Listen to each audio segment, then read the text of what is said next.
Alright, good morning everyone. Magandang umaga sa ating lahat.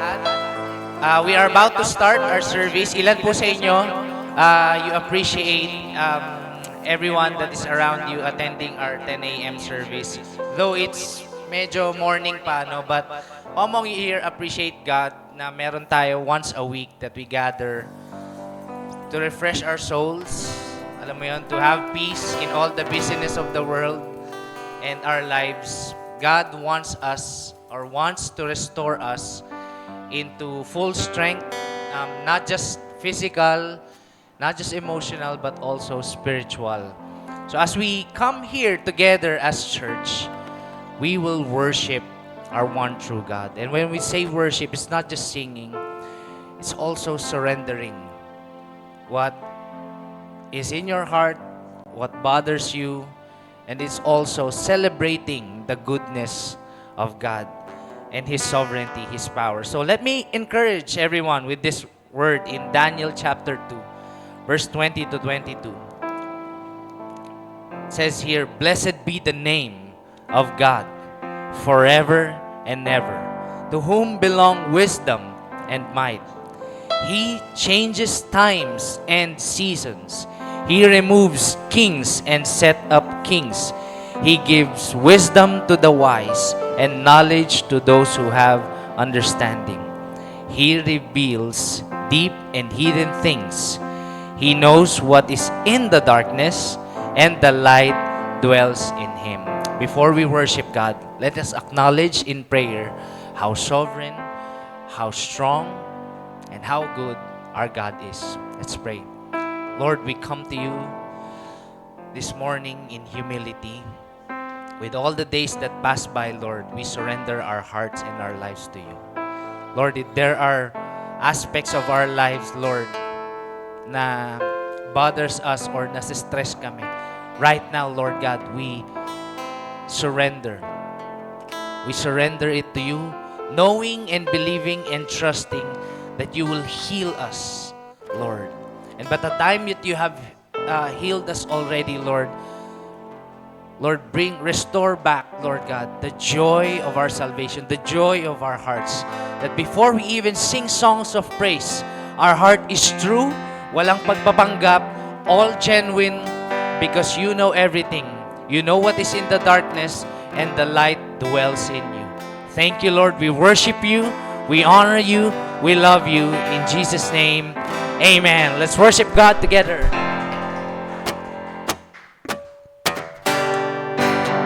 Lord, we worship you today. Lord,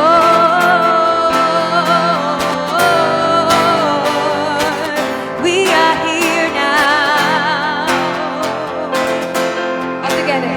It's your voice I hear resounding. You are calling out my name. It's your heart. It's your heart that I hear beating.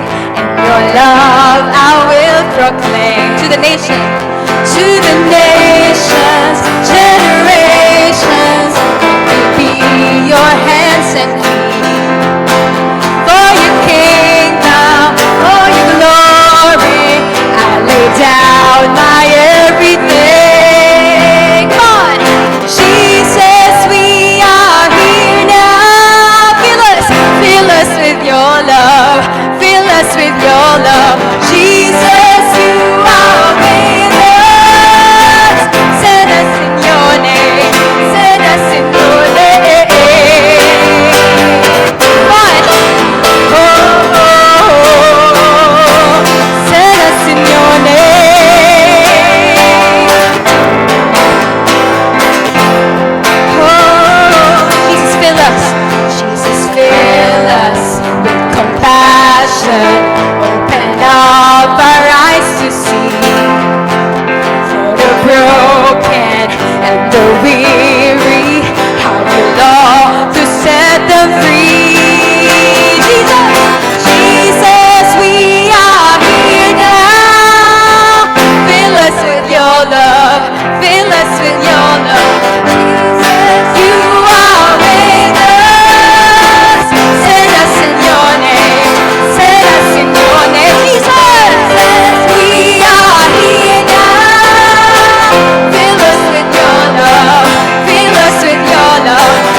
want to be part of this overflow. Let's sing. We want to be part of your overflow.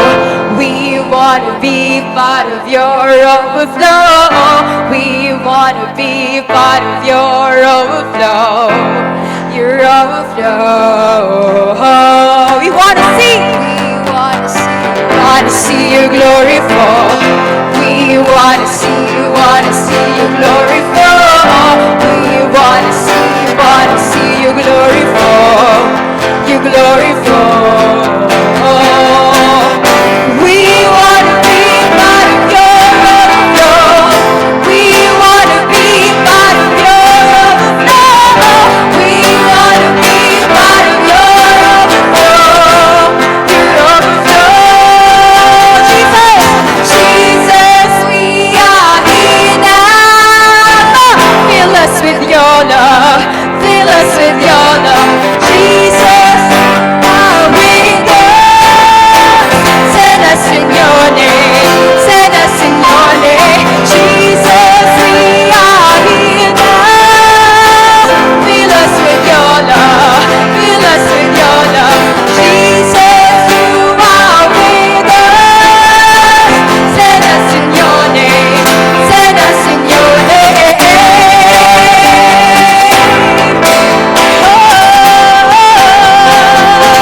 Send us in your name.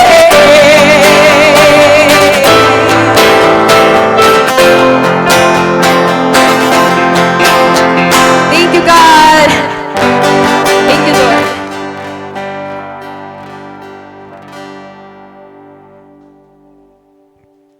Good morning, God. Thank you, Lord, for waking us up, Panginoon.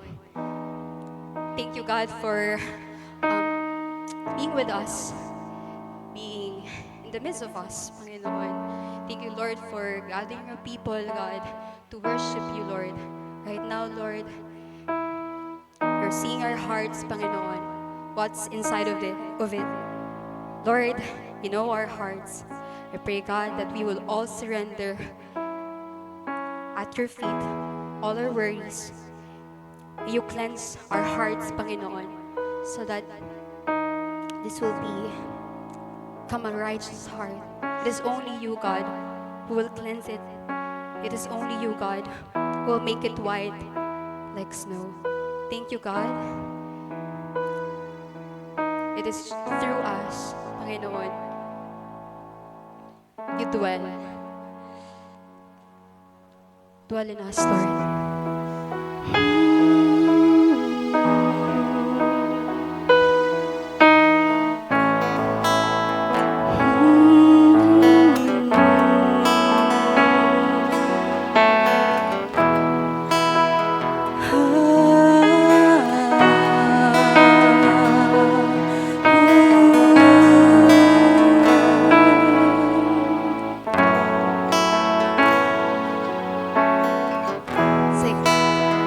There will come a day when this earth will fade away, and your holy city takes its place, where your glory reigns. There's no need for moon and stars, for the light will be right where you are. Tears wiped dry, then has lost its sting. God enthroned, making new all things.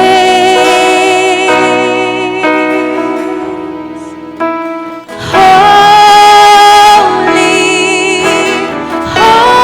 holy,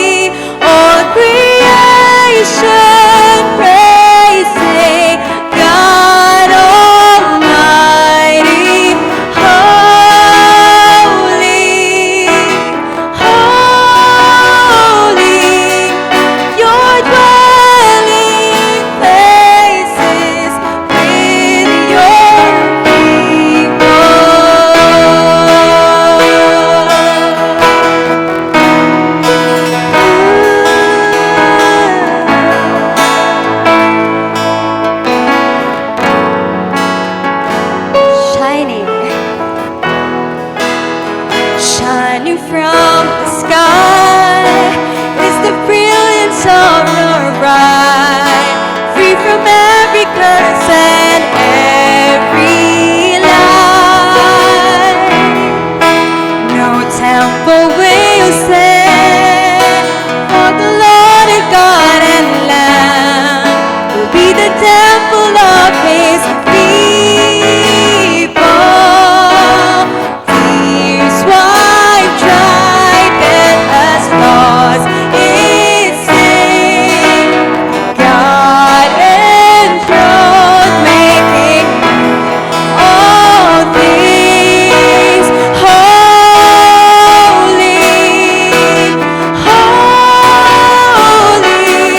All creation praising God Almighty, holy, holy.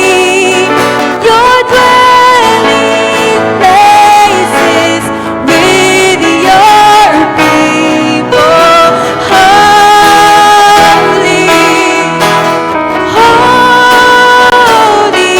Come on. Nation praising God Almighty, holy, holy. Your dwelling places with your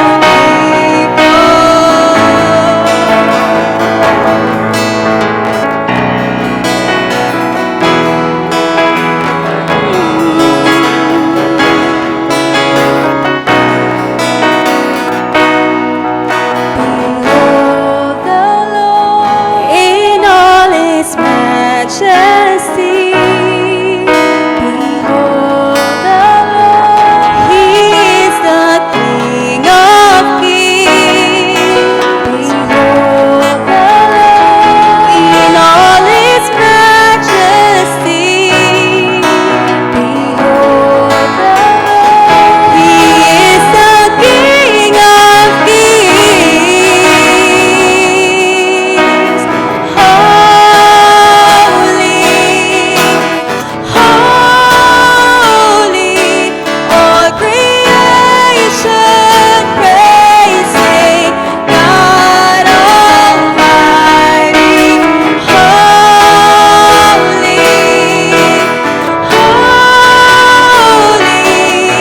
Your dwelling places with your people, holy. Say, God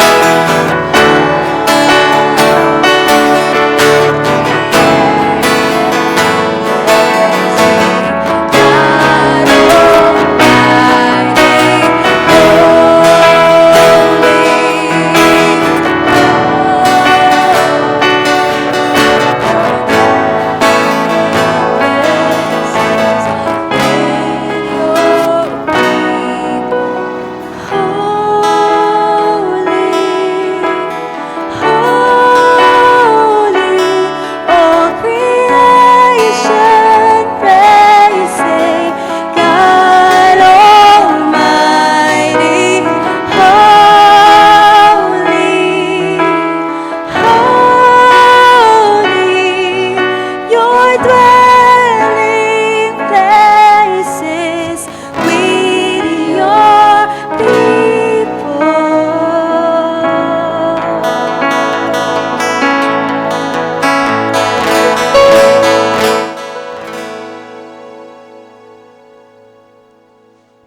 As we continue to worship, at this time we will worship God through giving. And you know, the Bible says in Proverbs chapter 3, verses 9 to 10, it says here, honor the Lord with your wealth and with the first fruits of all your produce. Then your barns will be filled with plenty, and your vats will be bursting with wine. Proverbs encourages us that the God that we are serving is a holy God. He is set apart. Wala siyang katulad. And so it's the same thing when we worship Him with our finances. We honor Him. Can you say honor? Honor means you use your finances righteously. Whether you buy groceries or mamalengke ka or whatever you invest in o magbigay ka sa iba, you use it righteously. And the first righteous act of honoring God through finances is returning our tithes and offerings. Because we give to Him, we return to Him what is due His name. Because God created all things, even us, even the power to get wealth comes from Him. So with that, let us pray for our tithes and offering. Can we call on the ushers and let us all extend our hands to our tithes and offering. And this is our prayer. 2 prayers lang. Number 1 is this: Lord, this is our worship to you. We love you. You have loved us. You have provided for us everything that we need, sometimes even our wants. But Lord, we are saying when we give, this might be, Lord, hindi sasapat or hindi mapapantayan yung binigay mo sa amin. But in an act of gratitude, in an act of thank you, Lord, this is what we return to you. That's one. And the next is, we pray for blessing and provision for all of us. That as God bless us, we will become a blessing to others. Let's pray. Blessed are you, Lord our God, the creator of the universe, who brings forth life, prosperity, wisdom, and strength upon every people who work in the land. Whether it be our jobs or may negosyo, may business, or allowance, Lord, all things comes from you. And so, God, today, we return what is due to your name. We're not saying that we pay anything, Lord, that you have given us. But, Lord, we are saying, thank you so much for your goodness. And salamat, Panginoon, because in faith, Lord, we know and believe that you will bless us continually to become a blessing to others, so that many people will come to know that you are a good God and you are our provider. Thank you, Lord, in Jesus' name. Amen, amen. Palakpakan din natin si Lord kasi hindi lang niya tayo mahal, pero mahal niya rin ang ating mga next generation and even the next, then to the next, then to the next. Pagpipray natin ang ating kids church, meron silang service sa ating kids room and they are gonna be taught the Word of God and also enjoy. So let's pray. Lord, marami pong salamat for our kids ministry. Lord, give them wisdom and knowledge and understanding as they teach, Lord, the kids. May it never be their own words, but your word, Lord God, so that the kids will really come to know Jesus, our Lord and Savior, our God, and that they will enjoy the fellowship with one another. We hope also, Lord, that they will build friendships, Lord, as young as they are, that they will walk together in spirit and in truth as they grow. Lord, para naman po sa aming buong church, give us the grace to lead them, protect them, and love them. Thank you, God, in Jesus' name. Amen and amen. Let's continue to worship God. Let's continue to worship God. Sing.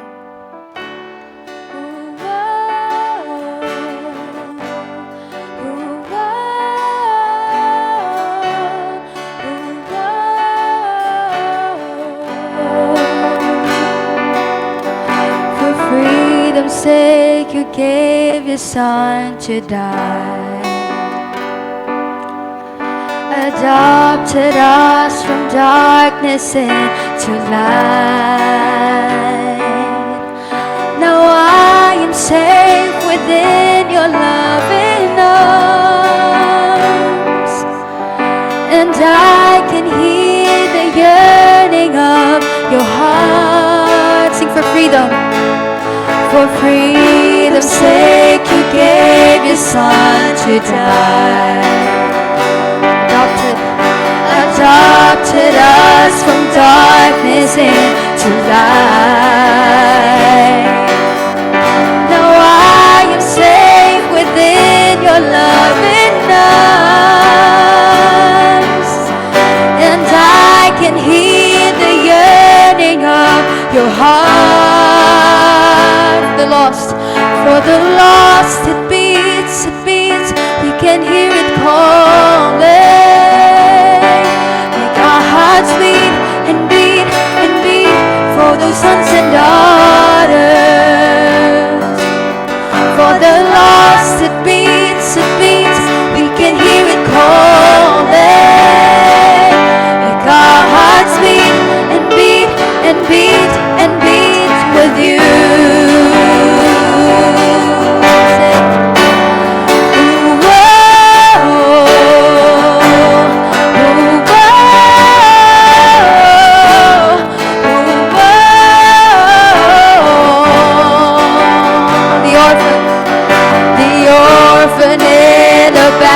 And find a home.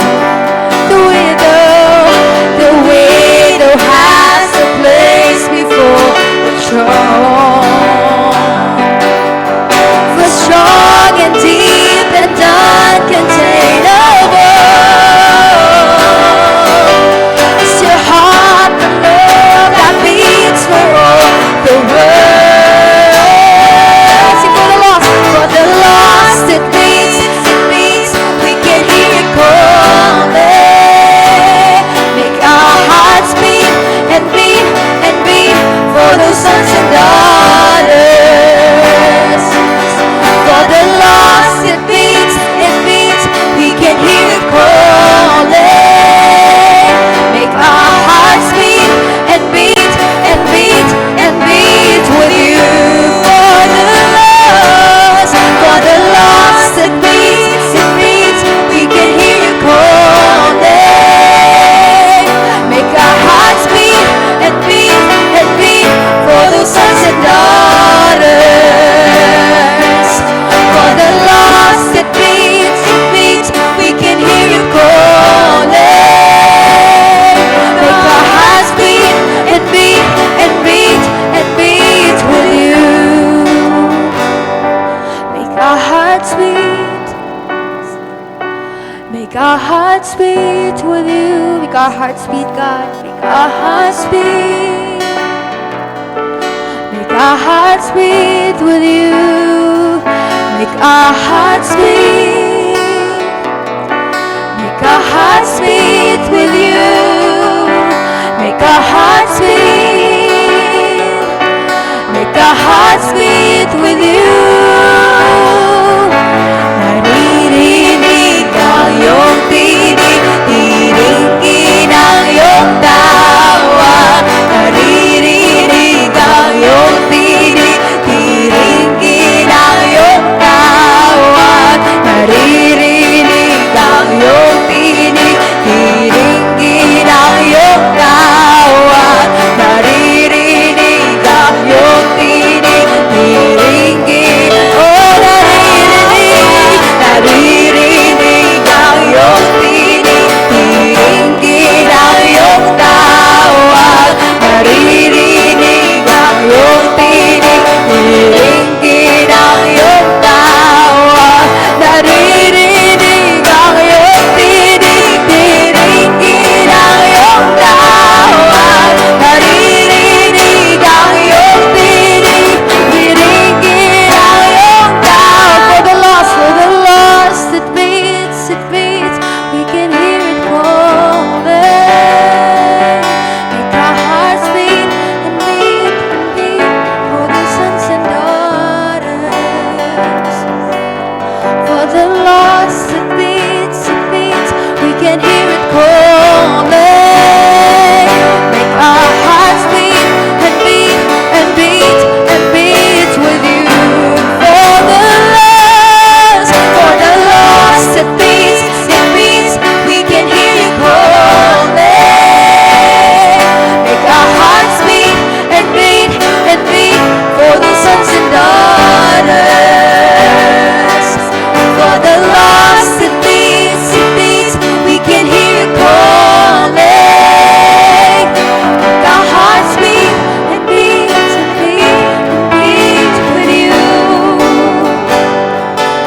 our hearts beat and beat and beat and beat with you.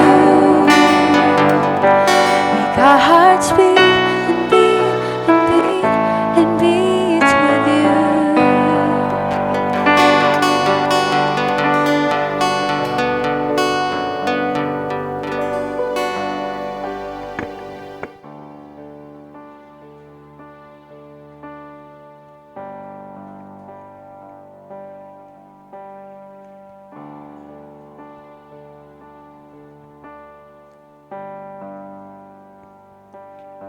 Let's read the Word of God from Deuteronomy chapter 16, starting from verse 1, then we'll jump to 18 to 20.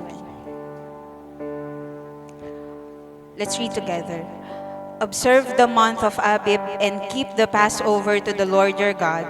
For in the month of Abib the Lord your God brought you out of Egypt by night.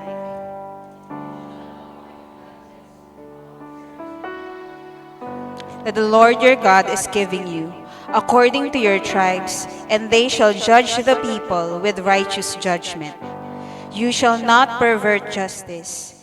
You shall not show partiality, and you shall not accept a bribe, for a bribe blinds the eyes of the wise and subverts the cause of the righteous.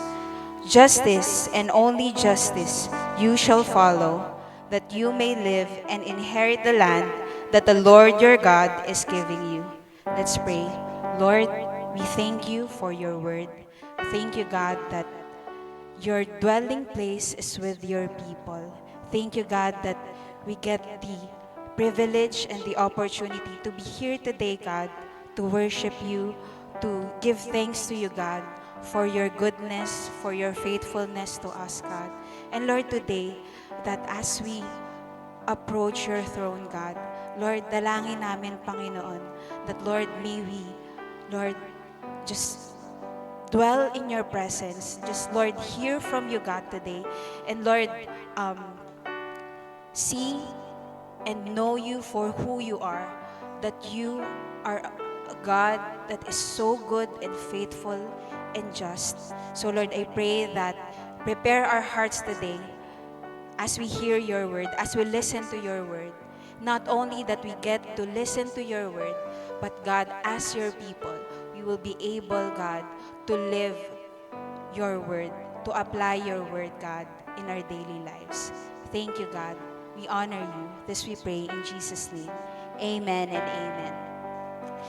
Makakaupo na po tayong lahat, and once again, we welcome you sa ating 10 a.m. Sunday service dito sa Life Novaliches. We're called to love God and love people.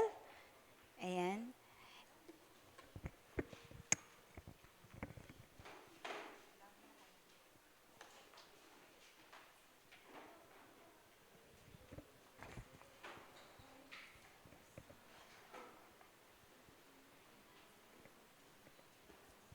Okay, ayan, okay na. Alright, so good morning po ulit sa ating lahat, and gusto lang pong magpakilala.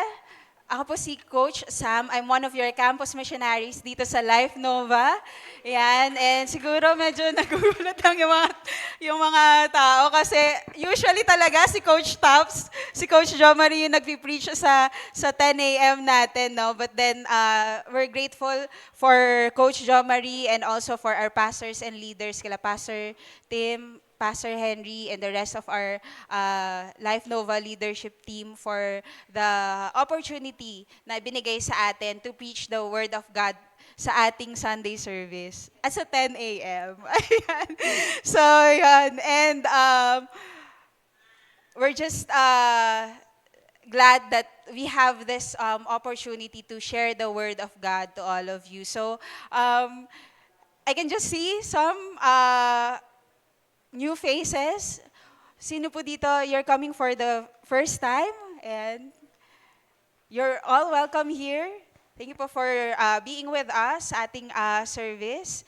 And yan, some of our families naman in our 10 a.m. service. And as we are ongoing sa sa 10 a.m. service natin, meron tayong mga volunteers and leaders who are actually going to Cavite right now dahil meron din tayong discipleship day doon. So, let's also pray for them, no, na yung mga na-reach out natin sa Cavite, our church planting initiative there, they will also be able to hear the word of God and worship God together there. And yun, later on, we'll also have our 2 p.m. service. Ayan. So, and gusto lang ding i-flex muna, yan, before we continue, yung youth gathering natin kahapon, fresh na fresh. Ayan, back to back po tayo kahapon.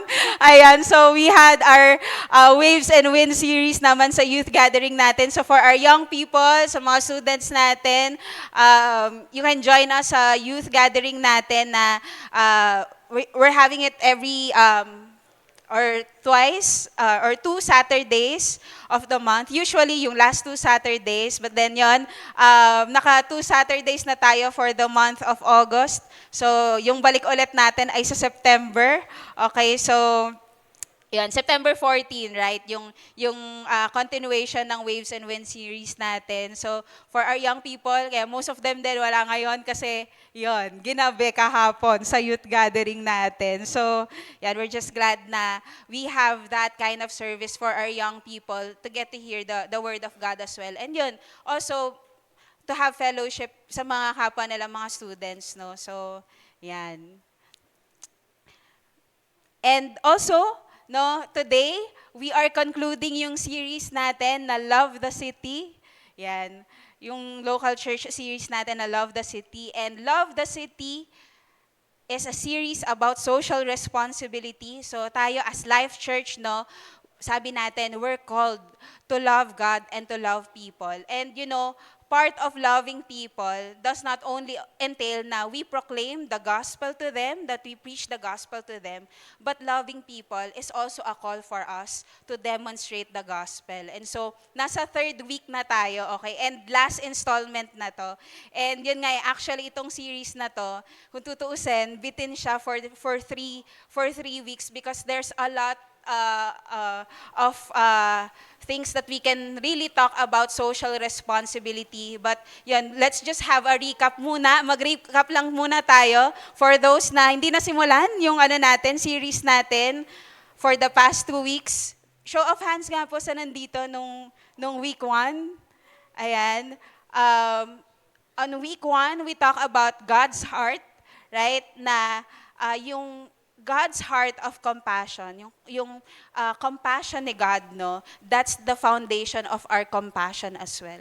That's why we get to also love people is because first and foremost, God loved us, and because of His compassion, His love towards us, that also compels us to love other people, to show compassion to other people.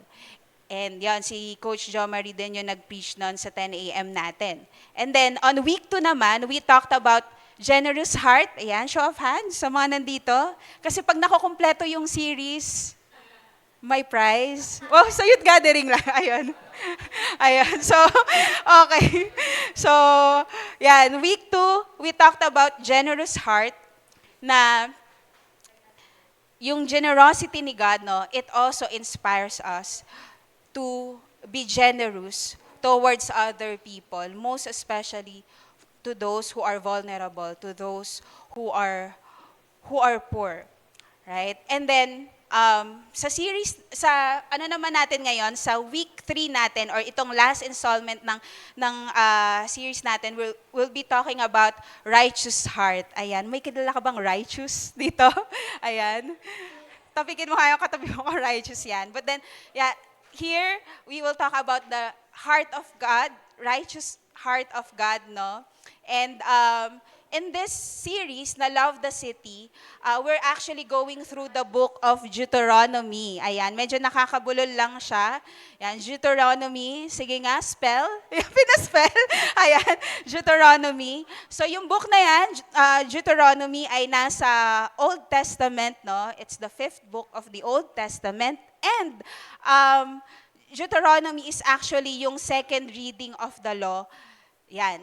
Kasi if you will remember sa mga previous series din natin, right, na yung bayan ng Israel, right, they were freed from the land of Egypt after they were being slaves for more than 300 years.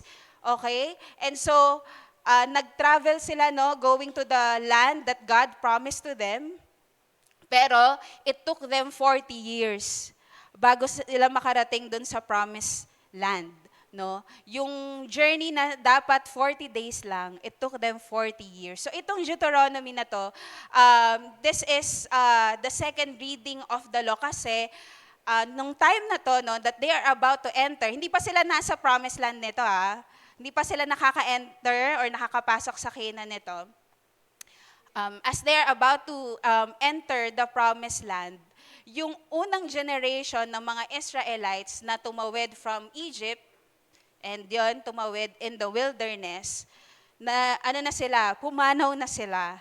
Alright, pumanaw na sila. And so, ang natira na lang sa generation na yon ay sila Caleb, si Joshua, and si Moses. And si Moses, he is also about to die na during this time. So, kumbaga, bago mamatay si Moses, no, pagpapasahan niya yung next generation, okay? Yung mga new gen natin dyan, okay? So, he's reading the law once again doon sa mga ano natin, sa mga next generation that will enter the promised land. So, it was given, itong Deuteronomy, or itong second reading of the law, was given sa new generation as a reminder for them of what God has done. Ayan. Sino dito may mga next gen kayo? Yung mga parents natin na may mga next gen na, may mga new gen na, right? Di ba kapag hindi mo naabutan yung how they lived before, like kunwari, yan, sa mga generation, di ba, iklian na lang natin, boomer, millennials, Gen Z, tas may Gen Alpha pa. Right? So merong mga, kumbaga nakagisnan yung mga previous generation na hindi na alam ng mga next generation kasi, kumbaga, hindi na nila naabutan yon or say, hindi na nila na-experience yon. And so, Moses, as the leader of Israel during that time, dahil yun nga, he's about to pass away, he's about to die, he read he gave the reading of the law to the next generation para, una sa lahat, hindi nila makalimutan si God, di nila makalimutan yung faithfulness and goodness ni God. Kung paanong itinawid nila sila ni God from Egypt, kung saan they were slaves for more than 300 years. At ngayon, to the promised land that God gave to them, or God is about to give to them. And so, makikita natin dito sa last installment ng series natin na to, no, na yung righteous heart ni God, how God continued to be faithful sa bayan niya. And yung binasa natin kanina, no, nung reading of the word, we read a portion of Deuteronomy chapter 16. Okay? Kung babasahin actually natin yung buong Deuteronomy, nako, kailangan nyo ng kape. Yan. Ilang chapters to, 34 chapters to. So, ang binasa lang natin, chapter 16, tapos ilang verses lang, o, diba? So, we read a portion ng Deuteronomy chapter 16, at itong chapter na to is part of, yun nga, final speech na ni Moses. Kumbaga, naghahabilin na siya nito, okay, sa mga next generation. Yung final speech niya na to sa mga Israelites bago sila pumasok sa promised land. And if you will look at your Bible, kung mag-focus lang tayo doon sa chapter 16, makikita natin, no? Kasi kanina binasa natin verse 1 and then tumalon tayo ng 18 to 20, right? Kung makikita natin yung buong chapter 16, it actually talks about yung instructions ni Moses na i-celebrate ng mga Israelites yung three major festivals nila. Una is yung Passover, pangalawa, yung Feast of Weeks.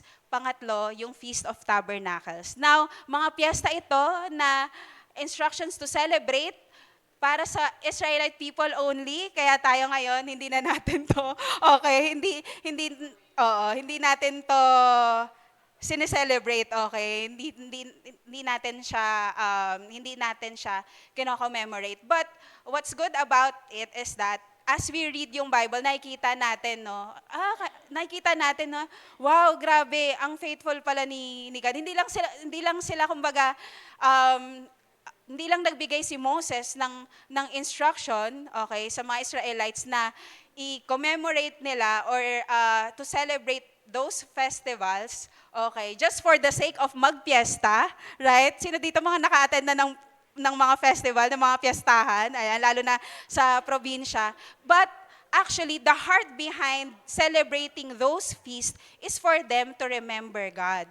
For them to not to forget God, not to forget yung faithfulness, yung goodness ni God. And then, you will also notice, ang interesting part dito sa chapter 16 na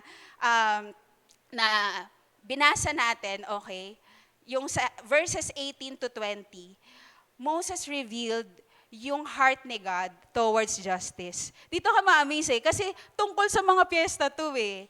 I-remember mo yung goodness ni God, ganito yung ginawa ni God, kung paanong itinawid ni God yung mga Israelites from Egypt, going to the promised land, tapos ganito yung gagawin nyo. And then, there's a portion of it that talks about the heart of God towards justice. Okay? Yan.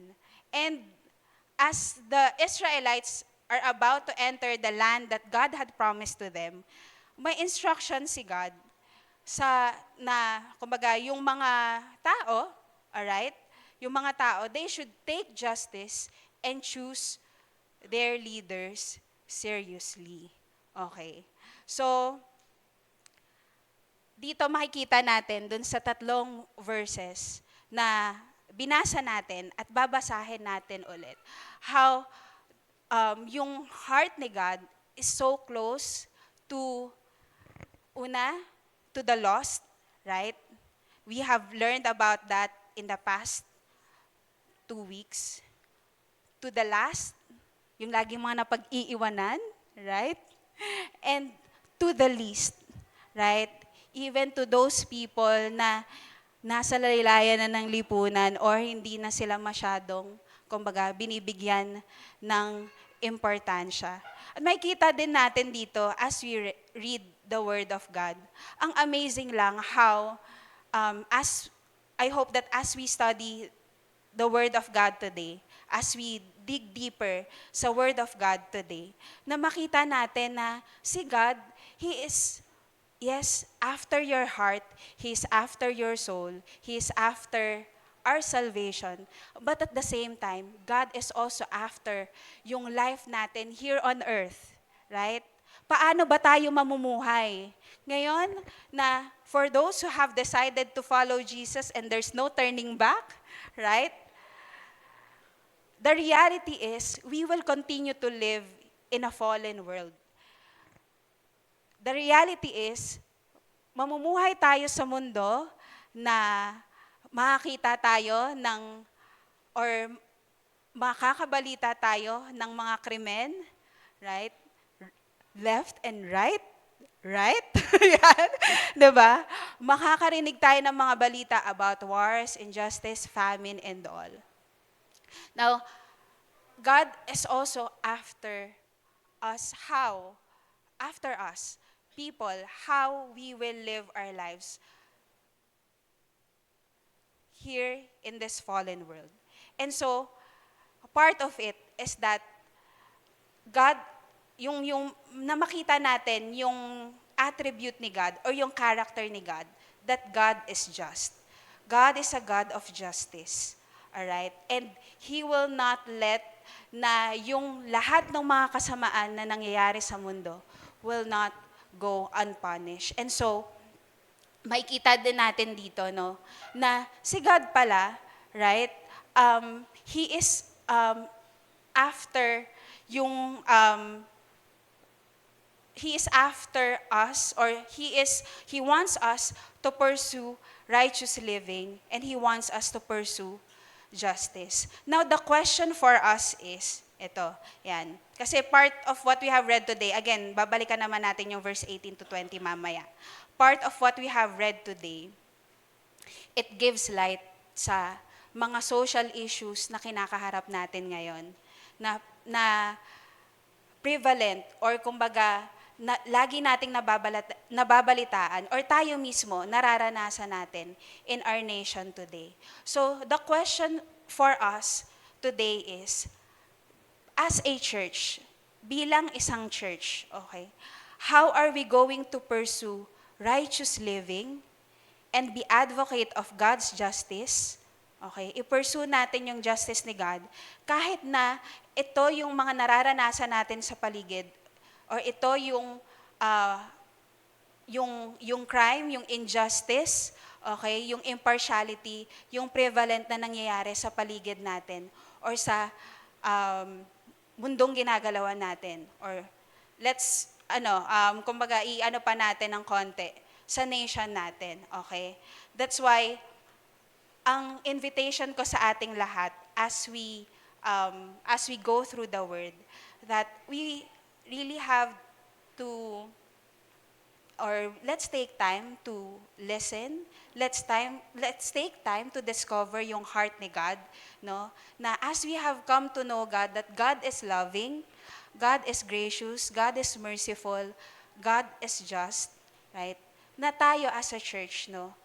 We are to reflect yung character ni God so that we can pursue righteous living and God's justice. So, let's read once again in verse 18.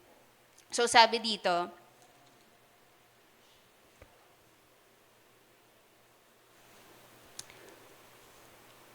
"You shall appoint judges and officers in all your towns that the Lord your God is giving you, according to your tribes, and they shall judge the people with righteous judgment." So dito, sa verse na binabasa natin na to, kumbaga ito na nga yung instructions ni God eh, na okay, mag-enter na kayo sa promised land. Okay? Mag-enter na kayo sa promised land, and know that you will lead a lot of people. Yun nga lang na in transit sila, yun nga lang na nasa kumbaga nasa wilderness sila going to the promised land. Sobrang dami na ng tao noon eh, na nililid ni Moses. How much more when they go to the promised land, to Canaan, and they will settle there at dadami muli yung mga tao. Okay? And so, ang instruction sa kanila is to appoint judges and officers in all your towns that the Lord your God is giving you. So nais ni God, paano ba natin dito makikita yung justice ni God? Nais ni God na mag-appoint ng mga judges and officers, right, na will judge the people with righteous judgment. Ano yung ibig sabihin nun? We said a while ago na yung mundo na ginagalawan natin ngayon, is still a fallen world. You will hear many news about corruption. You will hear many news about crime, left and right. And let's see, tingnan natin, how does this translate sa natin ngayon, sa panahon natin ngayon, lalo na dito sa Pilipinas. Ayan, magbibigay lang ako ng konting trivia na I don't know if you will, yan. Yan, tingnan natin. Dito pa lang sa Pilipinas, okay, do you know, ayan, alam nyo ba na, KKK, na yung bansa natin, Philippines, it ranks 115th in corruption index. Anong ibig sabihin nun? Okay. Medyo Medyo, yan. Bear with me. May in the latest Corruption Perception Index, ayan, Philippines ranks 115th. Ayan. Out of 180 countries sa buong mundo, pang 115 tayo in terms of being least corrupt. Least corrupt out of 180. So this means na yung Philippines nasa top 1/3 siya of being the most corrupt countries in the world. So out of 180, 60 nandun tayo sa top 1 to 60. O, di ba?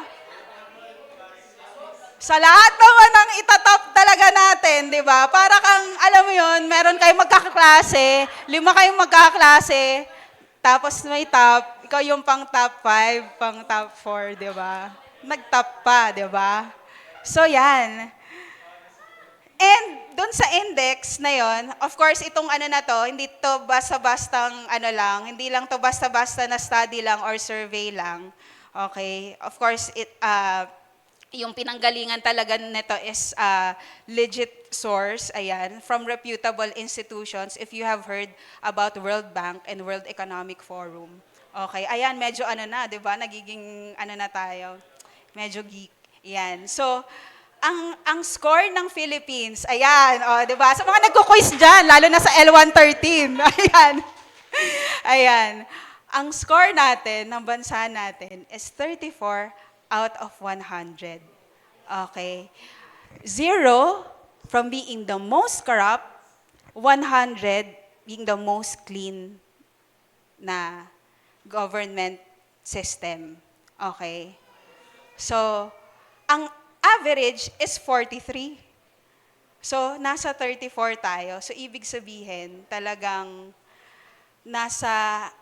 nangungulela tayo when it comes to ano talaga, yun nga, yung walang corruption, okay? Top tayo pagdating sa corruption. Ganun na lang, para mas madali. Ganun siya. So, and paano ba nila minimeasure to? Okay? Paano ba nila minimeasure yung, paano nalaman, no, sa study na to, na yung Philippines ay, nasa top 1/3 of being most corrupt. Makikita natin yun eh. May mga manifestation ng corruption eh. If there's bribery, ayan. When you say bribery, binabayaran mo ng under the table, ayan. 'Di ba? Sige, para bumilis yung lisensya ko, eto na. Bigyan kita may padulas, ayan. O sige, para ma-approve na yung permit ng building na pinapatayo namin. Sige, ito na. Di ba? Bribery. Okay? Diversion of public funds. Ayan. Yung funds na dapat pampagawa ng infrastructure, yung funds para sana sa improvement ng health system, yung funds na para sana pang-improve ng education system ng bansa, di na natin alam kung saan napupunta. Right? Napupunta na sa mga bulsa ng kung sino man. Right? Use of public office for private gain without facing consequences.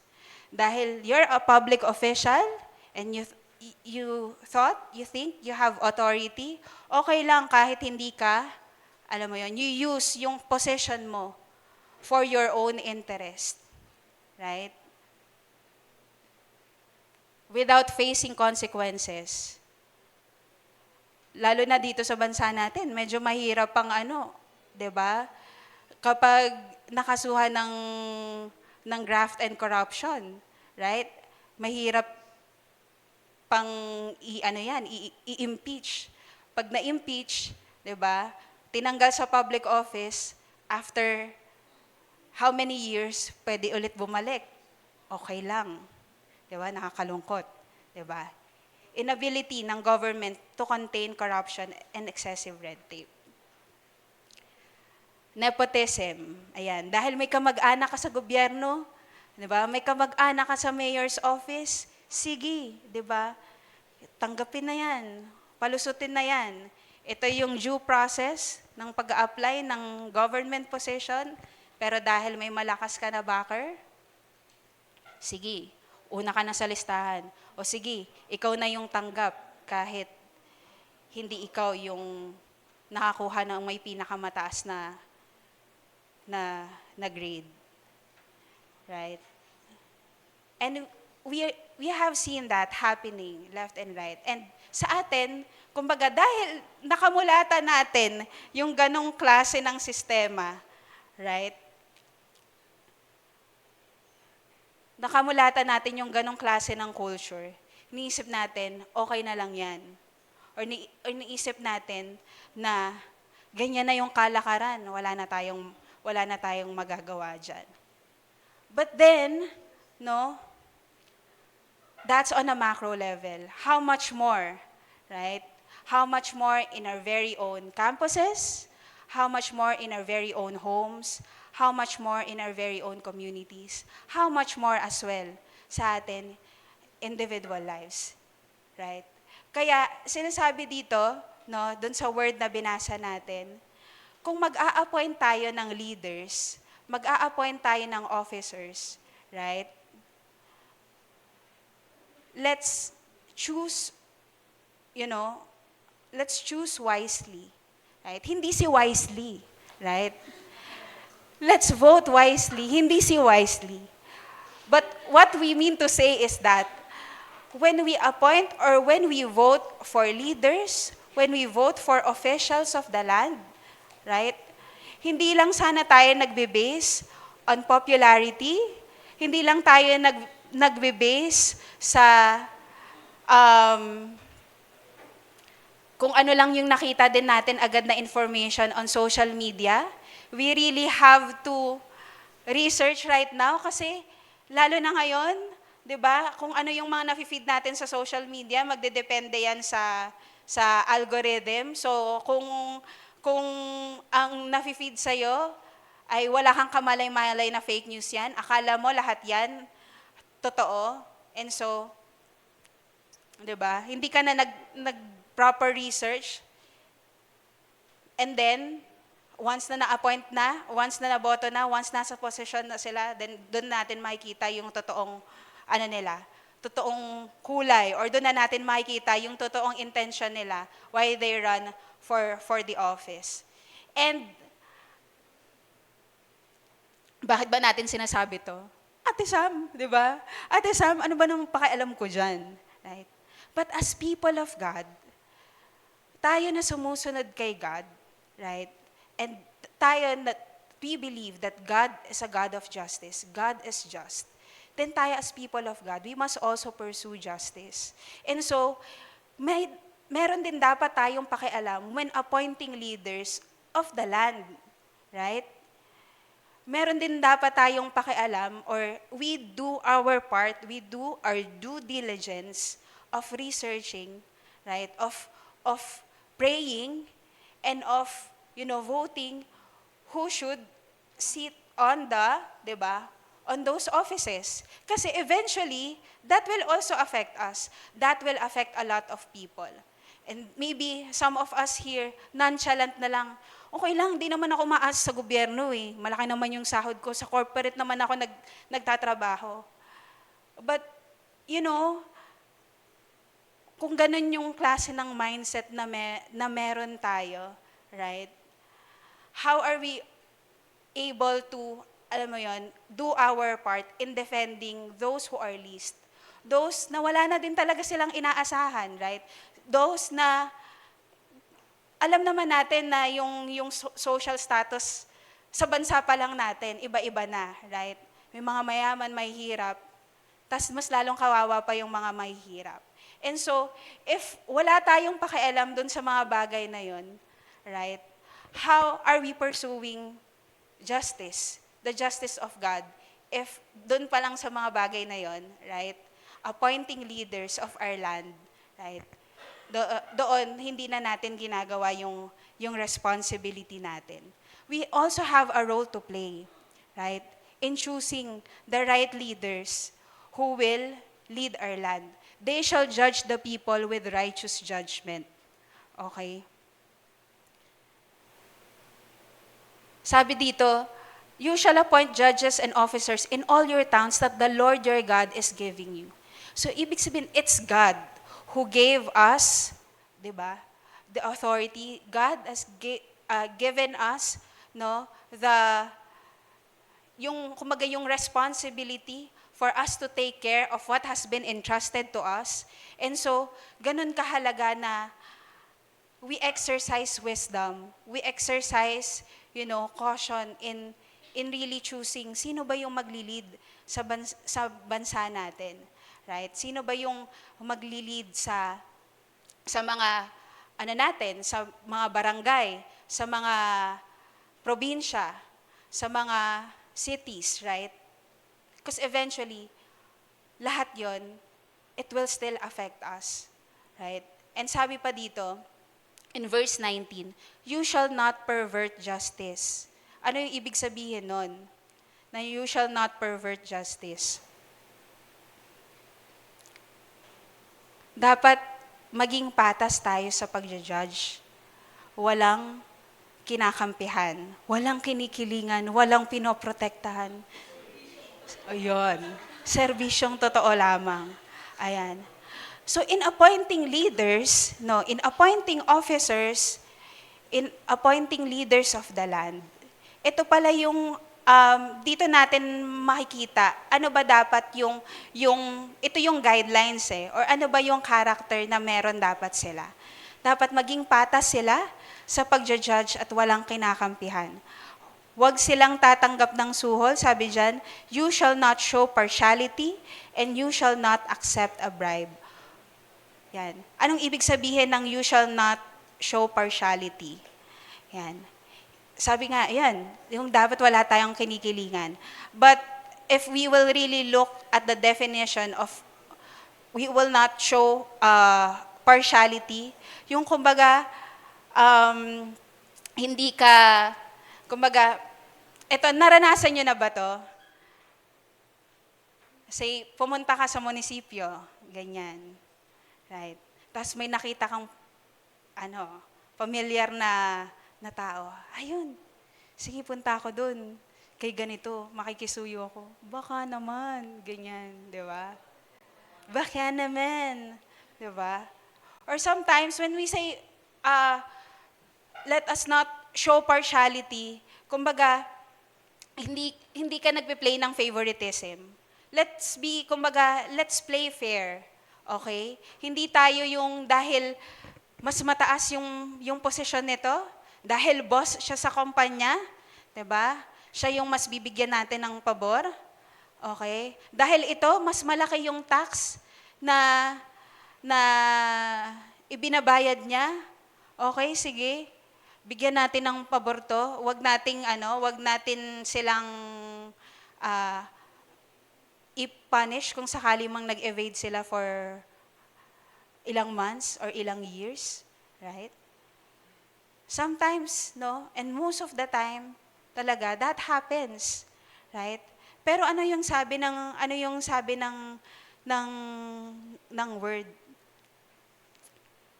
Leaders should not show partiality. Hindi dapat nag-show ng favoritism to one person or to another. Si God nire-require niya yung mga righteous leaders to treat every person according to their due. Ibig sabihin, tingnan natin, or kumbaga, yung mga tao, tingnan natin sila for who they are, hindi lang dun sa kung ano yung status nila, kung ano yung ambag nila, right? Kung ito ba, mas malaki ba yung ibibigay niya or hindi, right? Because even God, He does not show partiality. And so when we choose leaders, when we choose officers pala, in our nation, right, na hindi din tayo ganon, na that we don't show partiality to those people. Hindi tayo nag-show ng partiality dun sa mga leaders na yon. Okay? And then, makikita din natin dito in verse, let's continue in verse 19. Nasabi dito, for a bribe, and you shall not accept a bribe. Huwag kang tatanggap ng suhol. Huwag kang tatanggap ng bribe. For a bribe blinds the eyes of the wise and subverts the cause of the righteous. There's something about pagsusuhol. There's something about pagbabribe na kahit, no, yung isang tao na akala mo matuwid na siya, but because dahil nasilaw siya doon sa pera na binibigay mo, dahil nasilaw siya doon sa pa-under the table, no? It blinds him. and kumbaga siya, na nasisira yung ano niya, nasisira yung pagiging rational niya, nasisira yung kumbaga wisdom na meron siya, nasisira yung dignity na pinanghahawakan niya, kung meron man, right? It blinds people when we give bribes, or when we give bribes and when people accept them. No? Kaya ito, no, since hindi naman din lahat sa atin dito laging may transaction sa government, let's look kahit sa ano lang natin, everyday situation natin. Okay? Say, para hindi tayo matiketan. Right? Sige na. Sorry po, tanggapin niya na. Right? How are we going to show no partiality or no favoritism? Or how can we show fairness, honesty, and integrity sa everyday situation natin? For our students, lalo na, no, sa mga young people natin, I'm just, nakakatuwa lang din yung mga young people natin na kahit papano they're aware of what's happening in our country. Hindi naman sila nonchalant. Right? May kita mo din talaga sila, talagang pinaglalaban nila kung ano yung tama. Yan. And in social media, they're very present. Lalo na kapag may mga trending na talaga ngayon, issues ng bansa natin, may kita mo sila yung mga nauunang nagpo-post niyan, nagre-reshare and all. Right? But ito yung hope ko for our young people in the house. Na I hope yung awareness natin o yung pagiging woke natin on these matters, on these social issues that we are all experiencing, sana hindi lang din siya kumbaga, present lang in social media. Hindi lang malakas yung loob natin pag nasa social media tayo, but in reality, wala talaga tayong pakialam. What do we mean by that? Maging keyboard warrior tayo? Awayin natin lahat ng nasa comment section? Sabihin natin sa kanila, mali kayo, kami yung tama? That's not what we're talking about. Of course, there's a proper avenue para pag-usapan yung mga ganong issues in a healthy conversation. Let's have that. Kung magkakaroon tayo ng ganon, let's have that. No, hindi yung nangaaway tayo in the comment section, hindi yung nagiging keyboard warrior tayo, or nang a-unfriend tayo, nang bablock tayo ng mga natin, mga kaibigan, mga classmate natin, and we're sometimes ka-church pa, just because magkaiba tayo ng mga pinaniniwalaan, magkaiba tayo ng mga principles, magkaiba tayo ng values. Upholding justice also means na, 'di ba, yung paano ba tayo nagre-relate to one another. And so, I hope that as we are being aware as well sa mga social issues na kinakaharap ng bansa natin, or even kahit nung sphere of influence na meron tayo, I hope na hindi lamang yun nag-i-end in our wokeness in social media. But I hope that we will really live with integrity and with honesty. Say, when we call out people in the government that na-corrupt sila, kinuha nila nagnakaw sila sa kaban ng bayan, tayo ba, in our daily lives, young people, parents, sa young people, how are we pagdating sa campus? How are we pagdating sa studies natin? When we take our quiz, when we review for exams, right? And exams come, right? Dahil ba pinapayagan or hindi na pinapansin, 'di ba, ng mga teacher, ng mga prof, 'di ba, kung nag-open notes ka, gagawin mo ba 'yon para lang pumasa ka?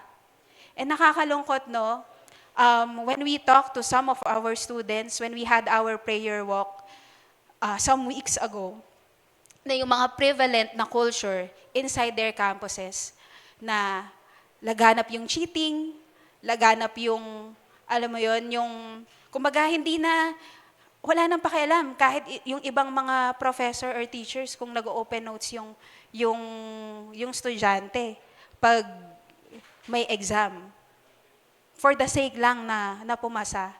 And nakakalungkot 'yon. Right? Nalulungkot ba kayo doon? O okay lang sa inyo 'yon? Okay lang para pumasa, 'di ba? 4 na taon din 'yan. 4 na taon din kaming magbabayad ng tuition, 'di ba? Kung hindi papasa yan, di mag-extend pa. Panibagong bayad na naman ng tuition. Right? Di ba tayo nalulungkot pag ganun na yung nangyayari? Eh, in our campus ministry, right? That's why we continue to, to share the word of God to our young people, to the next generation. At lagi nating sinasabi, we are training students for life. Leadership, integrity, faith, and excellence.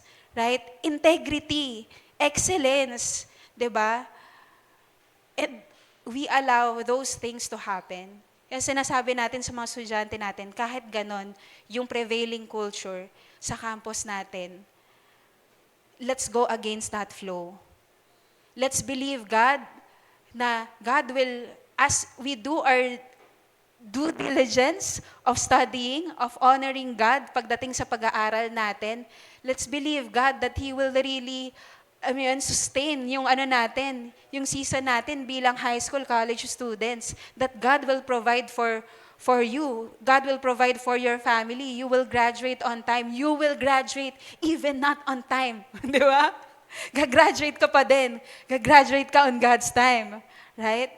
Kesa yun yung kamulatan ng mga kabataan natin kasi sabi nga natin, ayan no, the values on campus, buti na lang nandito tong na to, campus manifesto na to eh. Sabi dyan no, on chapter 5, number 5, the values on campus become the values in society. Kung ano yung nakalakahan nila, kung ano yung prevailing na kultura, pinapahalagahan inside the campus, yun din yung nagiging value sa society. So kung yung mga estudyante natin, ganun yung prevailing culture sa school nila, okay lang mag-cheat para pumasa. Okay lang mag-cheat para makagraduate on time. Right? Ano na lang yung kakahinatnan ng society natin? Imaginein mo, yung mga future engineers natin, i-cheat nila yung exams nila. Papasa sila. Ano na lang yung klase ng building na gagawin nila in the future when they become registered engineers? 'Di ba? Imagine that, right? Sometimes hindi natin naiisip yung ganun kasi para sa atin, okay lang, sige, para lang, tayo ngayon. 'Di ba? Makuha lang natin what we want to achieve. Pero hindi natin nakikita, meron siyang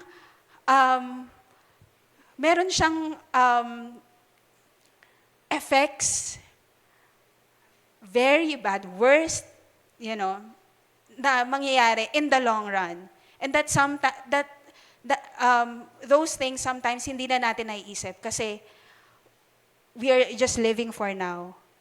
Ito lang yung naiisip natin ngayon, 'di ba? Kung ano yung ikakapasa ko, kung paano makikita yung grades ko sa transcript, right? And so kaya ganun ka-importante na tayo mismo, even in our day-to-day life, in our day-to-day situation, paano ba natin pinapursue yung justice? Right? Sometimes iniisip lang natin, hustisya. Diba? Hustisya. Diba? Hustisya para sa mga namatay, hustisya para sa mga nawalan. Ganun lang yung definition natin ng justice eh. But justice means na pursuing righteousness. Justice means pursuing what honors God. Pursuing the life that God wants you to live. Right? That's justice. And sometimes, natitake for granted natin yung mga bagay na yon. Imagine nating lahat, right? Kung ganun yung values na meron in the campus, ganun yung natutunan ng mga estudyante natin, and they will be future leaders of our nation. Sometimes, ang bilis lang nating magsabi, 'di ba? Ang bilis lang talaga nating magsabi na, yan, yung mga nagko-corrupt in the nation. And we're not saying hindi natin i-call out yon. But what we're saying is, simulan natin dun sa pinakamababa. Let's start with the small things. Right? Paano ba natin nire-raise up yung mga anak natin? Paano ba natin nire-raise up yung mga next generation? Tayo ba mismo, yung mga parents natin, 'di ba? Yung mga parents in the house, yung mga tito, tita, tayo ba kung nagtuturo tayo ng katuwiran ni God? Tayo ba pag nagtuturo tayo ng fairness, ng justice, ng honesty, ng integrity? Do we also do that? Do we lead them by example? Or do we just say those things? Right? Words lang, pero hindi nakikita sa action natin. And so, you see, dito, it's talking about appointing judges and officials or leaders of the land na hindi sila nagpa-pervert ng justice. They're not accepting bribes. But this is applicable even if you are not holding a government position. This is a standard for every person who believes in the Word of God and takes the Word of God as the ultimate authority over our lives. And even, sa mga tao pa na hindi nakakilala kay God, even nga sila di ba? They know they have, di ba? Somehow know the right and wrong, what's right from wrong. Because in general, God gave us, yung morality natin for us to be able to distinguish what's right and wrong. It's just that what's amazing to the people of God, to the church, is that God gave us His Word so that yung Word ni God, yung mag-guide sa atin on how we will live our lives, on how we will pursue justice, on how we will pursue righteousness. And so ang dalangin natin na kung ganun tayo dapat mamuhay according sa Word ni God, yun din yung makikita sa atin ng mga taong hindi pa nakakilala sa Kanya. So that they too will pursue justice. That they too will see, na ultimately, what we really need or who we really need is God. Because sino sa atin dito naniniwala tayo? Kahit sino naman din yung i-appoint na leaders ng bansa natin, from barangay officials, to mayor, to governor, to congressman, senator, vice president, president. Right? Kahit sino yung appoint natin dyan, right? For sure, they will not be perfect. Hindi sila yung sagot, para matapos na yung corruption na nangyayari sa bansa natin. Kung hindi naman pala, ba't sabi mo, Ate Sam, kailangan maging wise tayo sa pagpili? While we see those people imperfect, right?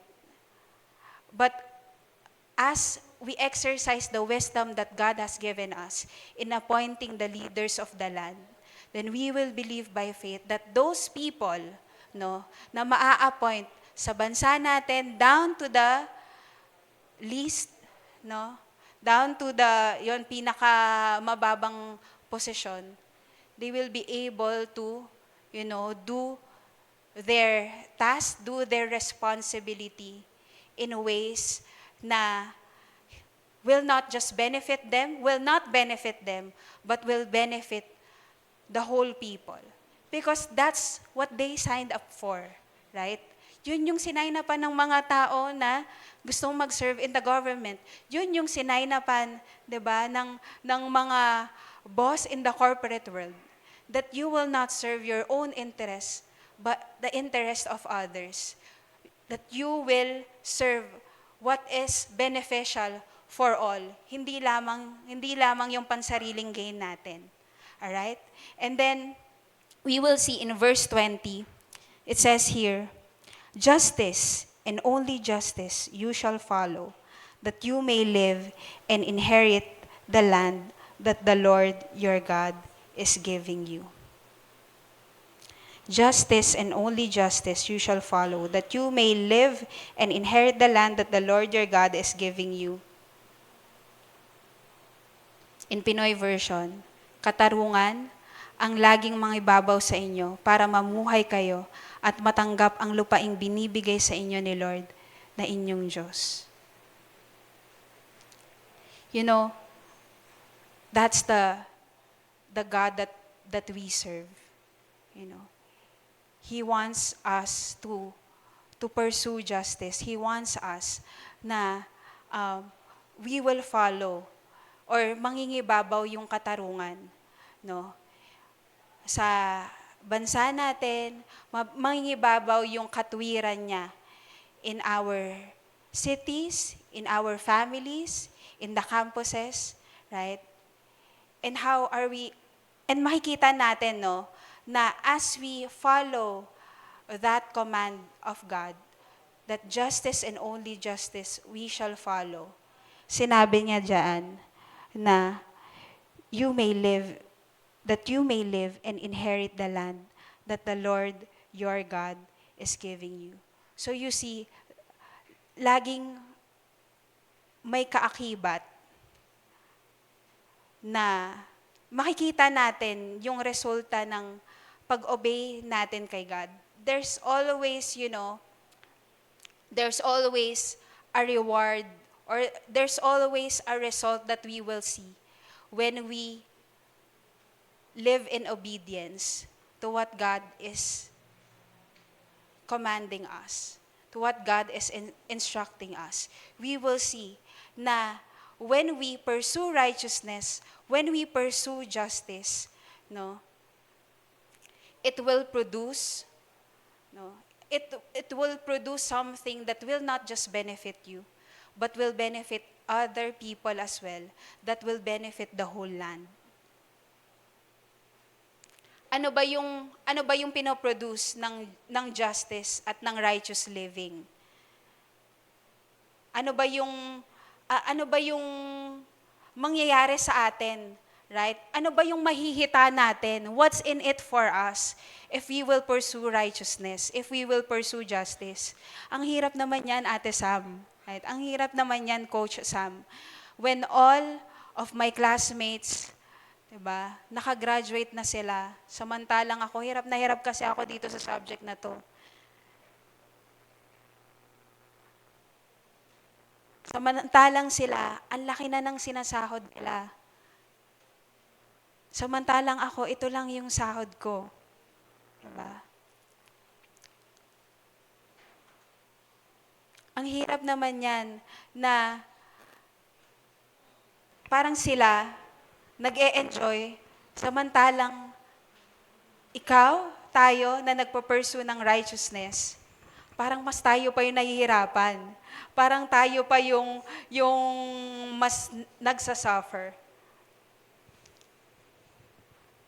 Ano yung i-expect natin sa family natin, sa campus natin, sa communities natin, sa nation natin, if we will pursue the righteousness of God and if we will pursue the justice of God?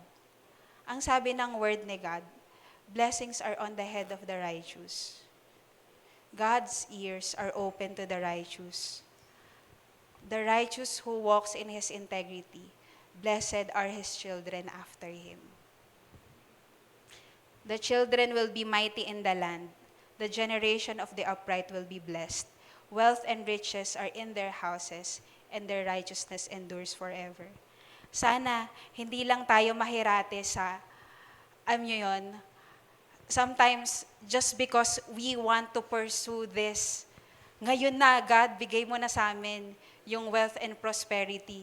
Ngayon na, God, iano mo na kami, iahon mo na kami sa kahirapan.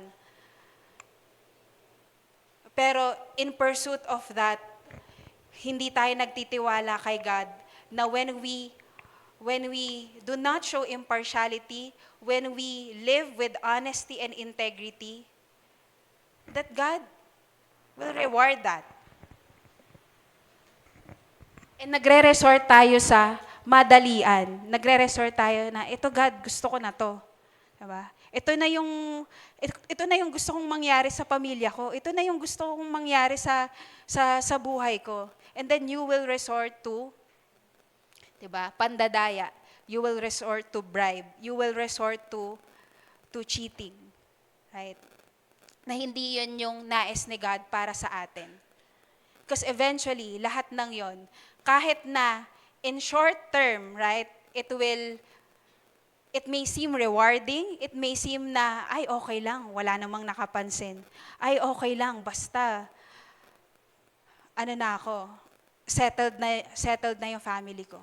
But you know, darating yung time, in the long run, di ba? In the long run, it will greatly affect us.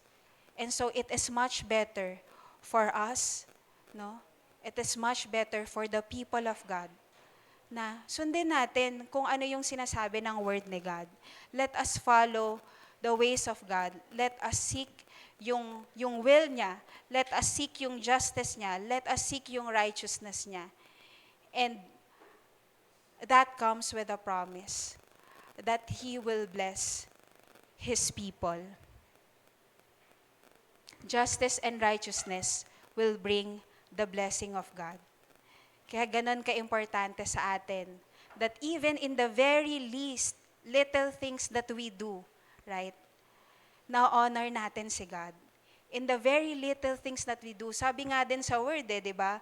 Whether we eat or drink, we do it all for the glory of God.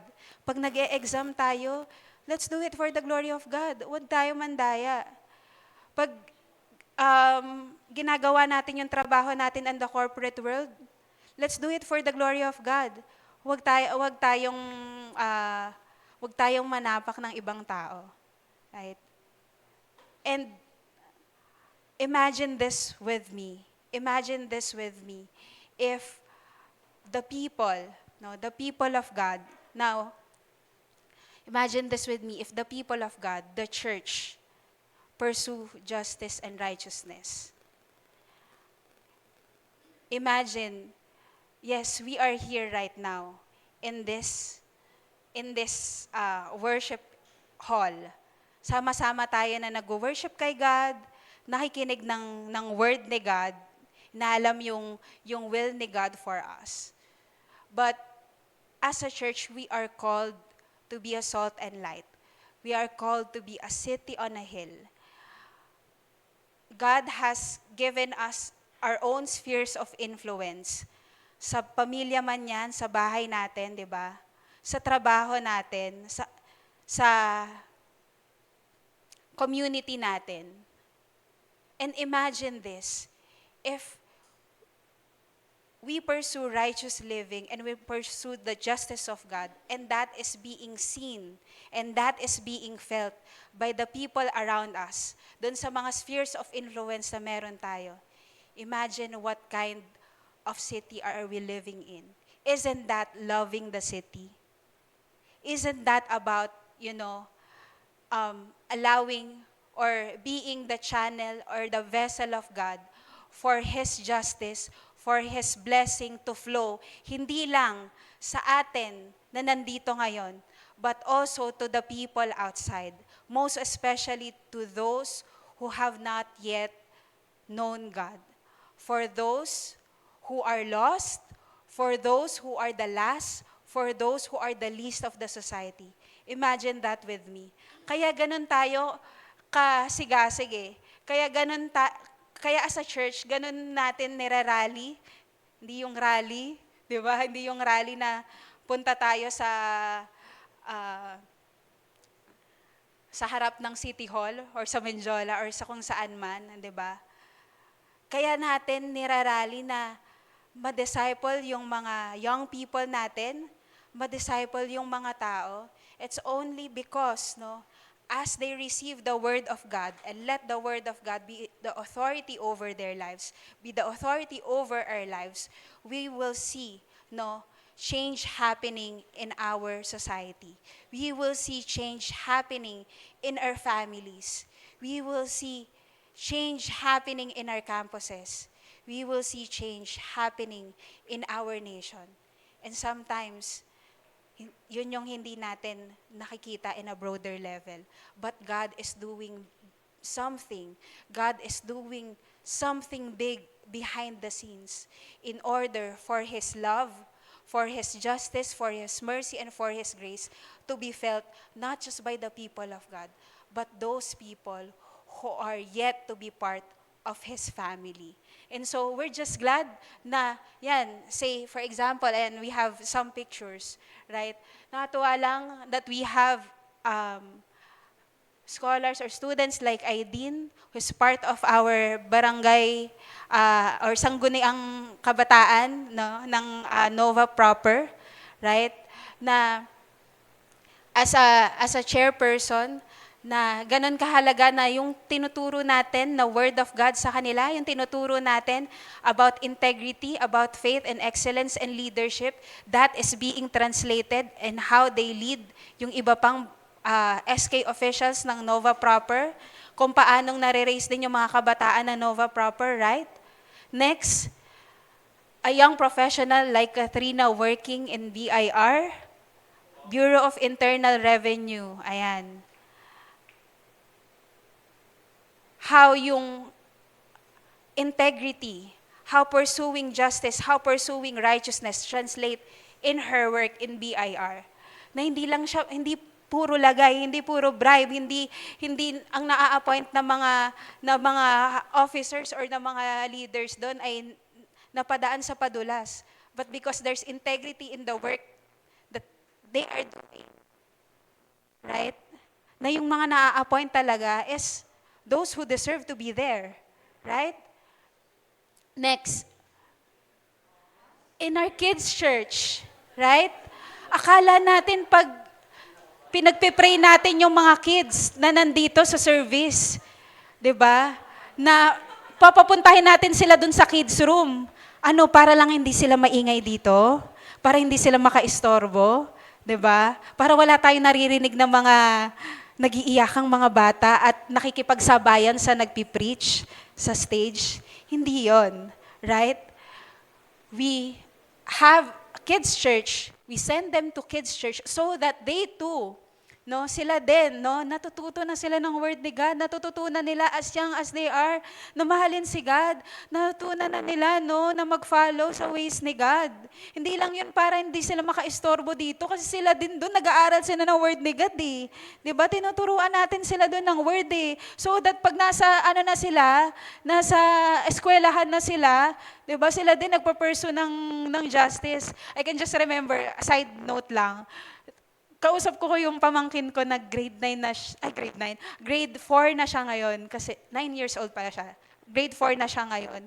And kinukwento niya na meron siyang classmate na nandadaya sa exam na nakakalungkot kasi ang bata pa nun para maisip na yung ganun. Dadaya sa quiz, ganyan-ganyan. Sabi ko, anong ginawa mo? Sinumbong niya daw sa teacher niya. Dahil sinumbong niya sa teacher niya, nabubuli siya ng classmate niya. Tapos sabi ko, ay, anong ginawa mo? Anong response mo? Wala, tumatahimik na lang ako. Tapos, I just commend yung niece ko for doing good job. Kasi sometimes sa atin din, kapag parang, wag mo nang isumbong, mapapahama ka pa dyan eh. 'Di ba? Sometimes we turn a blind eye in injustice. Pero nakaka-amaze lang if we raise children like that, who don't turn a blind eye in injustice, in dishonesty. Right? Yes, maaring maapektuhan nun yung relationship niya with her classmates, maaring maapektuhan nun yung how her classmates treat her. Pero if we will raise children like that, pursuing, righteousness as young as they are, we can just imagine ano yung mangyayari in our society years from now. Kaya tayo, may kids church. Next, yan. In our relief efforts, right? Ano ba yan? 'Di ba? Nangangampanya ba tayo kaya tayo 'di ba? Kaya tayo nagre-relief efforts. Ano yan? Para lang ba meron tayong ma-post sa social media? I hope we don't use the vulnerable, those people, in order for us to just show that we have care for them. I hope that's not the heart, that's not the posture of our hearts when we help people in need, right? Pero we see that the heart of God is towards those people, right? Those vulnerable, na not only na yes, mabahagi na natin sila ng, ng groceries and all, na mapunan yung felt need nila, but most importantly, mapunan yung ultimate need nila, which is si God. Right? That's why, as we share the word of God, there's also a demonstration of the gospel. Next natin. Yan. Bakit ba tayo nagbibigay ng scholarship sa mga underprivileged students? Ano ba yon? Para matulungan lang sila na makatapos sila ng pag-aaral.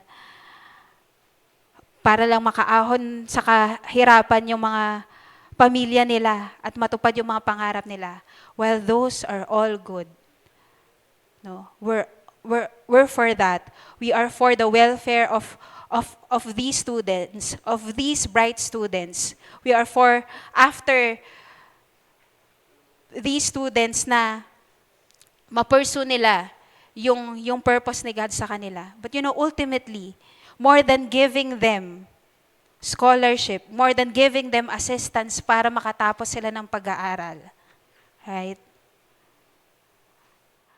We are believing that these next generation, these future leaders who will be future engineers, future DNR secretary, future teachers, right? Future lawyer, right? Future entrepreneurs. Sila yung mga leaders na hindi mag-a-accept ng bribe, na hindi gagawing putyo-putyo lang yung trabaho nila. They will have that integrity towards their work. At sila yung, sila yung mag-change ng prevailing culture ng nation natin. Kung okay lang yung sloppy na work, kung okay lang yung putyo-putyo na trabaho, para lang, kasi sa sahod naman, right? Pero imagine if you have those kinds of students being employed or deployed, right? In their respective industries years from now, what kind of society will we live in? Next. Yan, mga young pros natin in the house, working in the corporate world. Yan. Alam ko naman hindi lahat sa government magtatrabaho. Some of them corporate world, in the corporate. And hindi lang sa government nagkakaroon ng corruption, but even in the corporate. As we honor God sa trabaho na ginagawa natin, as we do our best sa work na ginagawa natin, what kind of culture are we? Ano yung klase ng values yung pinapasokan natin sa trabaho natin, sa mga katrabaho natin? Ano yung klase ng work ethic na nakikita ng mga katrabaho natin sa kanila? Honda? Diba? Okay lang sa sahod ng kinsenas katapusan. I'm not saying na mag-OT thank you tayong lahat. Diba? But what kind of work yung ginagawa natin? Right? Does it honor God? Nakaka-honor ba yun kay God? Nakaka-encourage ba yun for other people to also be excellent in their jobs as well? Right? Hindi lang para ma-promote ka. Pero I hope that as we also pursue promotion, that's another sphere of influence sa papalakihan na magkakaroon tayo, so that we'll be able to, all the more na mapakilala natin sa kanila si God. Right? What else? I think meron pa. Yan. Church. Tayo. Church. Yes, we are all here. We're attending service. And we're about to go overtime. Right? We're attending service, kumakanta tayo, right? Nakikinig tayo ng word ni God. Pero we're not just meant to be, fillers ng mga upuan. And in reality nga, ang dami pa nating bakanting upuan. Right? At yung mga bakanting upuan na yon, sino yung mga uupo dyan in the future? Sino yung mga uupo dyan in our next services? We don't know. The people that God is putting in our hearts, right? Na invite natin, na sharean natin, 'di ba? Who knows, right? Sila yung mga makakilala din kay God at sila yung mga susunod din, 'di ba? Na leaders that God will appoint in our land. And so today, as we wrap up this message, I hope that makita natin no how the church no plays an important role in pursuing justice, in pursuing righteousness. Because as we pursue justice and righteousness, that is our way of loving the city. That is how God wants us to also translate yung love natin for Him and love natin for people. No? Na makita yon, na na-experience yon ng city natin. Sabi natin, no, we want to, gusto nating makalipat in a bigger venue so that more people will get to hear the Word of God. Isang malaking service tayo, sama-sama tayo na mag-worship kay God. Well, that's all good. That's so amazing. What a sight to behold if lahat tayo nag-worship kay God. But, you know, worship services ends. We will go back to our families, to our campuses, to our communities. We will go back to our spheres of influence. How are we going to translate the love of God to them? How are we going to let the love of God be experienced by those people around us?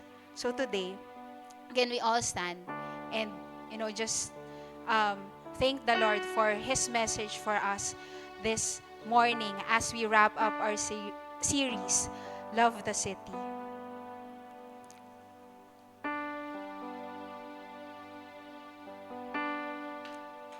Lord, we just want to thank you for today.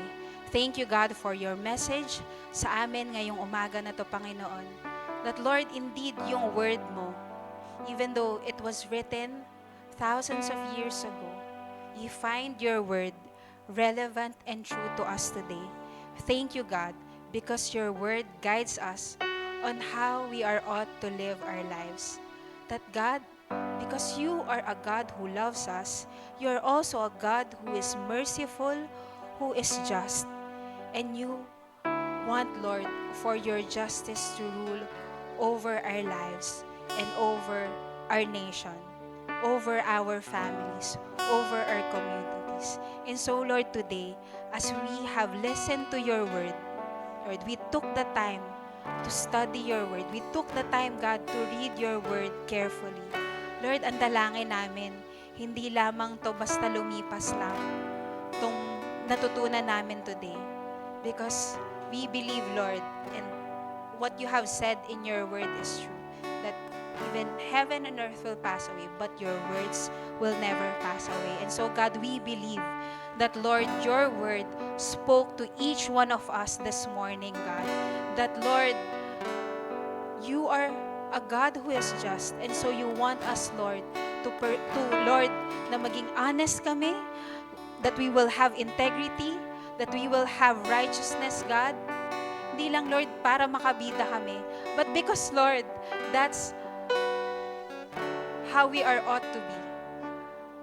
That because we follow you, our God, our just God, our merciful God, that, Lord, your character, God, will also be our character. That we will also be examples of honesty, of integrity, of righteousness, God, sa spheres of influence na meron kami, Panginoon.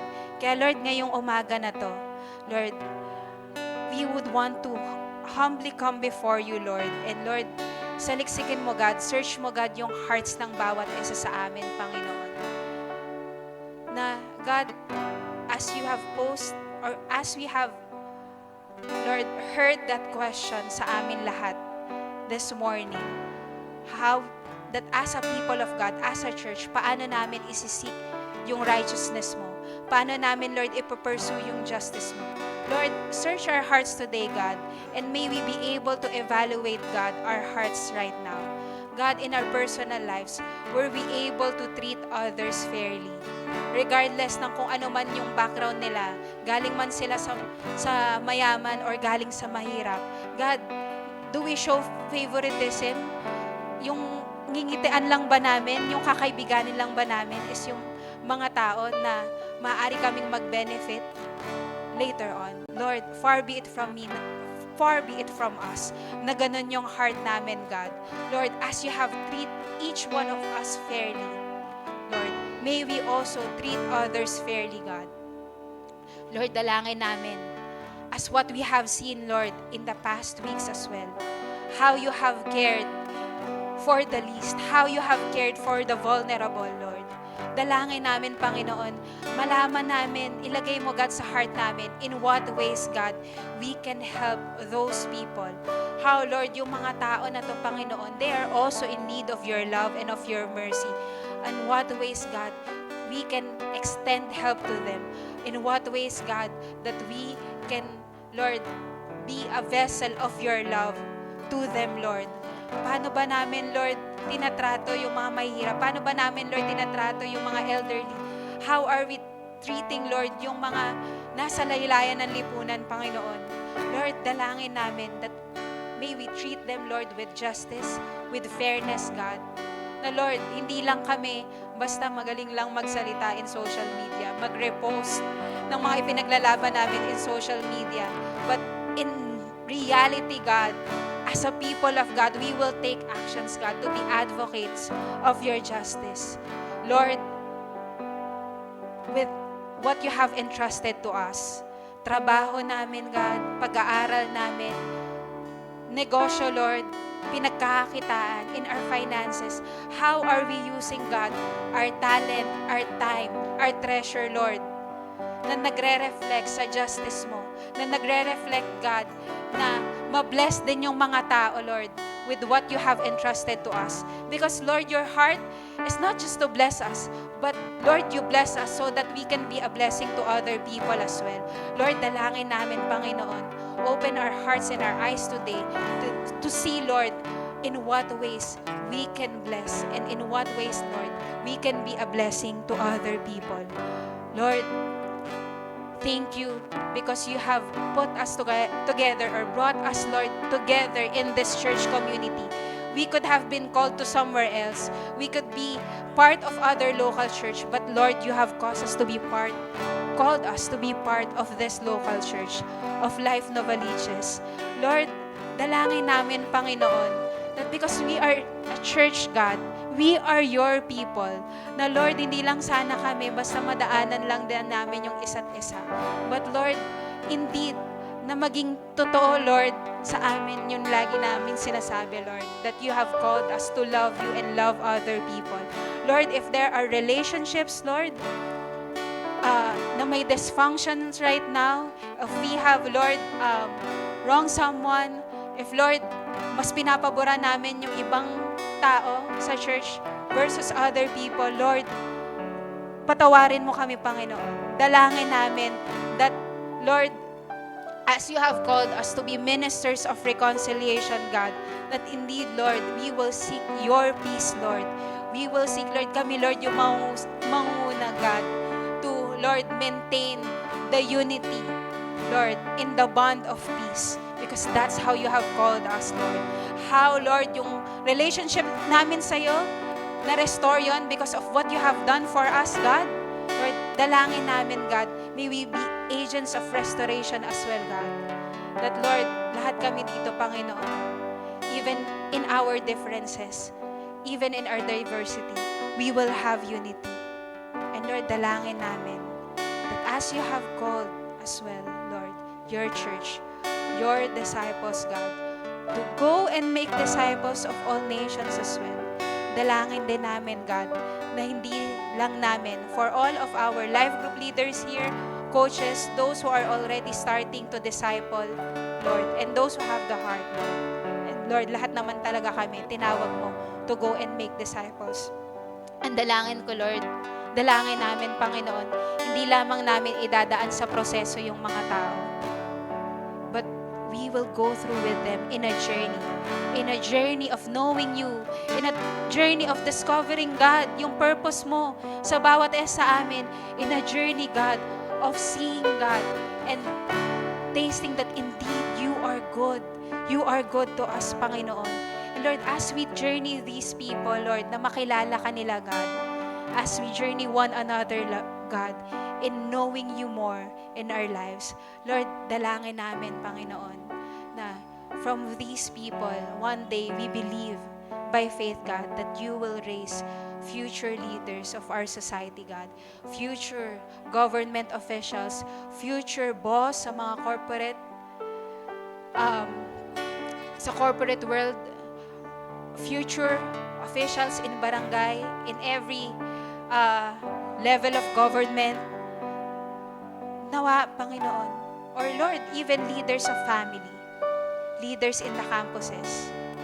Lahat kami, God, may kanya-kanya kaming kalalagyan, may kanya-kanya kang calling sa bawat isa sa amin.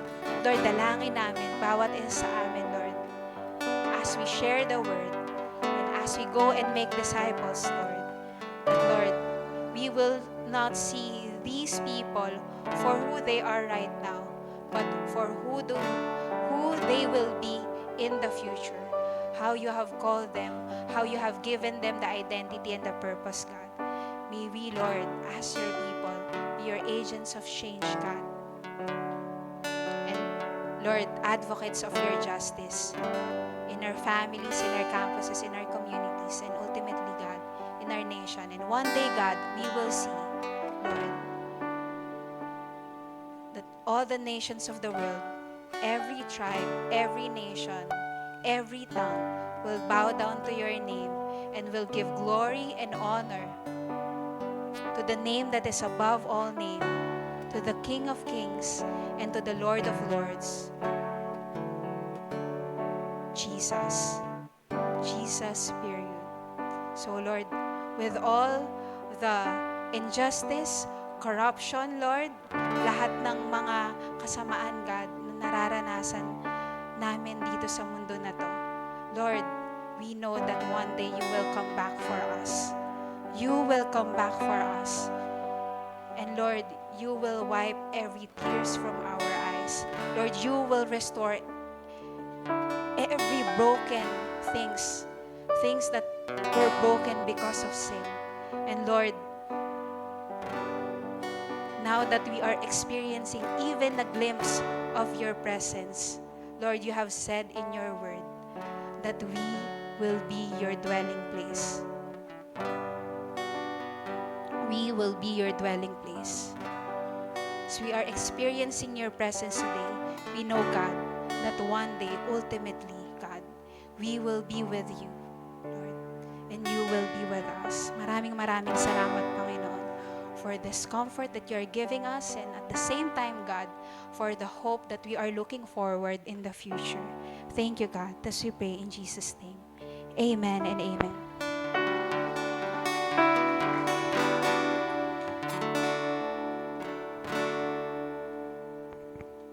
How among you here you enjoyed and really appreciate the message of God? That's the wrap up of our series, Love the City. And as we continue as a church in loving God and loving others, I think this is worthy to be shared. The generous heart towards the city and our advocacy in pursuing justice or righteousness in the city comes from a heart that trusts God and not of self. And so with that, let's wrap up the series and also close our service in a heart of trust kay Lord. Lord, marami pong salamat sa word mo. Salamat kasi yung word mo ang nagbibigay sa amin ng direction on how to live life and how to love the city. And Lord, salamat din kasi on our own we cannot do these things. But because of your grace and your power in us, we will trust you that everyone, Lord God, will be given and justice will be served to the community.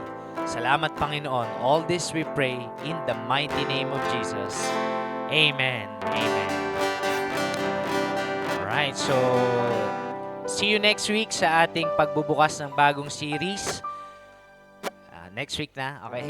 And also, our Life Day opens its registration today. So, kung meron man sa inyong nagwa one-to-one or wina one-to-one kayo, magkakaroon tayo ng one-day retreat.